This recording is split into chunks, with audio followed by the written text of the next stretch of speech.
So this is what I will be using during our Watercolour Advent Calendar. So I've got two of my beloved pointed round brushes, a 4/10 and a 0.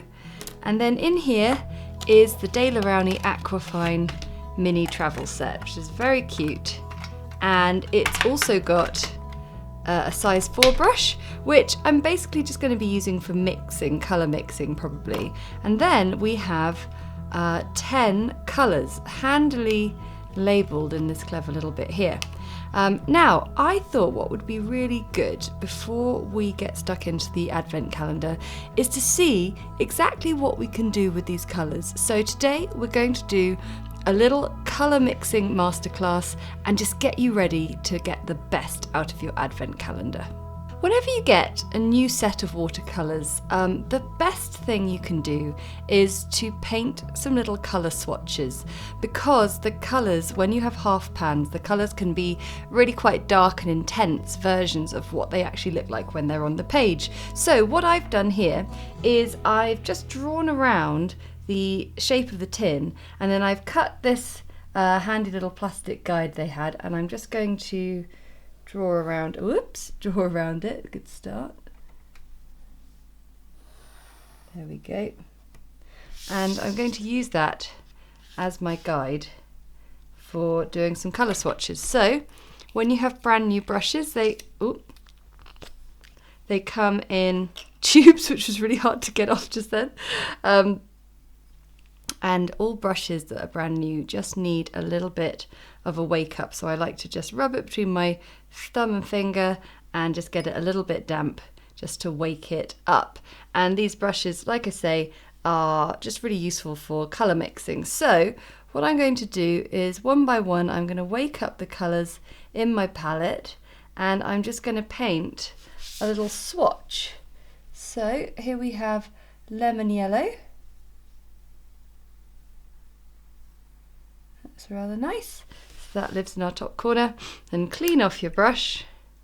And then kitchen roll, this kitchen paper here, it's all about helping you really clean your brush off in between picking up colours.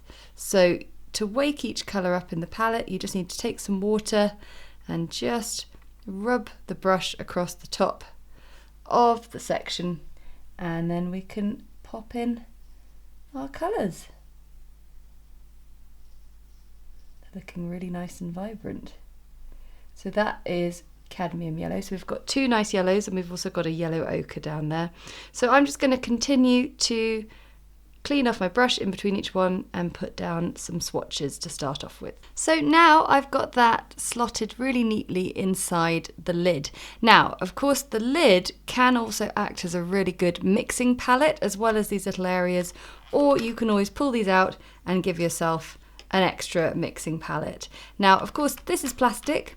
The inside of the lid is enamel tin. Enamel tin's definitely my preference over plastic, but my favourite overall is ceramic. So if you wanted to get yourself a separate little plate, or if you've got a ceramic palette, it's always sensible to have one of these on hand. Now, one of the things that we need to have a think about is what other colours can we make from these colours here, because they're lovely and bright and bold, but sometimes we're going to want something a little bit different. So I thought I would run you through just some of the basics of colour mixing. So we've got two green tones in our palette, but sometimes we want to have a little bit more variation in greens, and the best way to do that is to mix yellow and blue together. Now, the way to mix colours successfully is, if you're mixing two colours, to think about which colour is more dominant than the other one. Now, yellow is a much lighter colour and could easily be overpowered by blue. So what we do is we take a good amount of the sort of less dominant colour, get it nicely woken up in the palette, and then, after cleaning off my brush, I'm going to take just a little bit of blue and put it in the palette, and I'm just going to slowly introduce it into the yellow, and soon we start to see an interesting swatch of colour. So already we've got a rather nice green there, which is quite different to the greens in our palette. So if I introduce a bit more blue, pick up a bit more from the palette.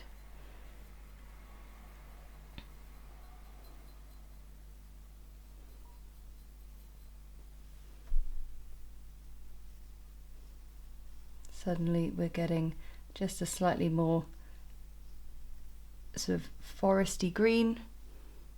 Picking up a bit more blue, introducing that in further. We start to get more of a sort of teal kind of colour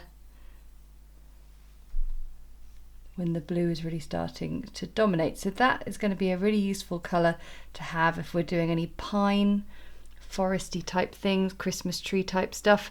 So that's just a really good example of showing you how best to approach mixing.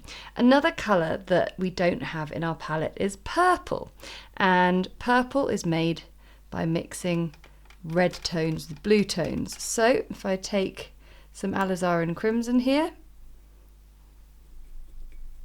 clean off my brush, and I'll try the other blue. I'm going to introduce in a little bit of the blue, and let's go, let's see what happens. And instantly we get a really lovely purple tone.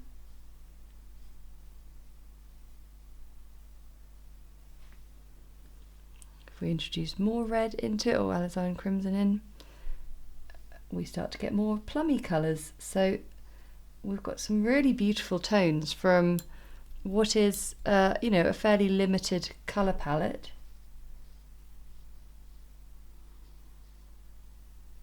So what I recommend is having a play around with your set of 10 colours, because they make so many different tones. The last one I am going to show you is what happens when we mix a bit of red, brown and blue, and that sounds a bit sort of sludgy and nasty, but I'll just bring that up a little bit.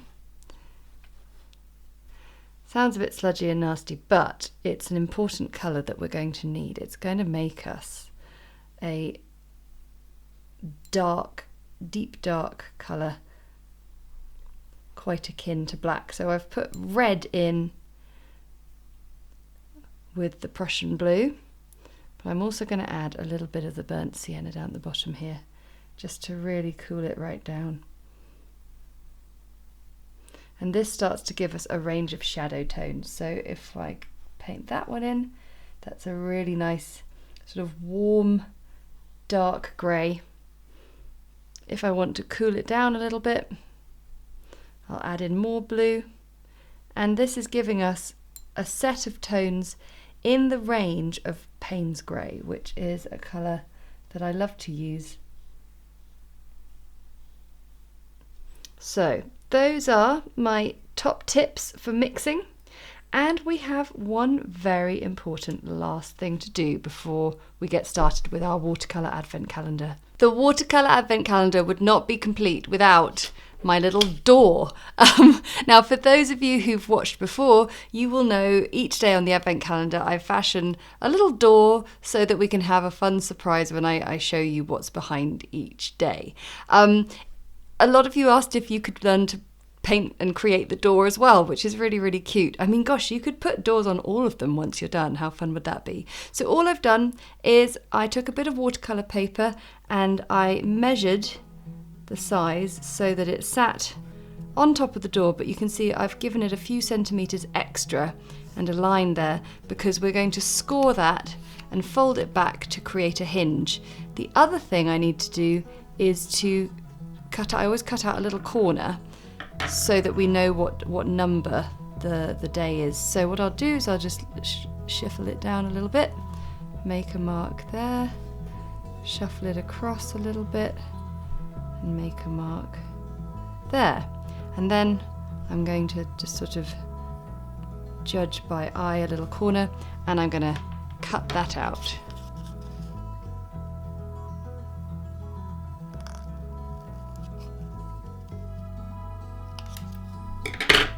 Usually takes a few goes. Oh, there we go. Nice one. so we can see when I open the door what the day's going to be. Now, I am going to decorate this, and it's going to be a surprise for you to see tomorrow what decoration I do. But choose whatever you want to do. Use metallics, use anything you like really. But be ready with me tomorrow on the 1st of December to find out what is behind door number 1.